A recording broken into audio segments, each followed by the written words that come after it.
நண்பர்களே, உங்களுக்கு உடனடி பாசிட்டிவ் வைப் வேண்டுமா? இந்த ஒரே காட்சி போதுமானது. என்ன அற்புதம்! பசுமையான மரங்கள் நிறைவை குறிக்கிறது. உங்கள் வாழ்வில் உள்ள நல்ல விஷயங்கள் மட்டுமே பார்க்க பழகுங்கள். தொலைவில் உள்ள மலைகளை உங்கள் வலிமை மற்றும் லட்சியத்தின் சின்னமாக பாருங்கள்.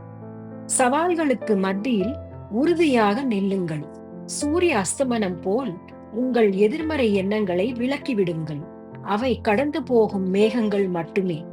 மனதை திறந்த வானம் போல் வைத்திருங்கள். உங்கள் எண்ணங்களை தேர்ந்தெடுக்கும் சுதந்திரம் உங்களிடம் மட்டுமே உள்ளது. சுருக்கமாக, நான் உறுதியாக இருக்கிறேன். நான் நன்றியுணர்வோடு இருக்கிறேன். நான் கவலைகளை கடந்து போக விடுகிறேன் என்ற நேர்மறை எண்ணங்களுடன் ஒவ்வொரு நாளையும் சந்தோஷமாக, அற்புதமாக வாழ பழகுங்கள். இந்த நாள் இனிமையான நாளாக அமையட்டும் நண்பர்களே. நன்றி, வணக்கம்.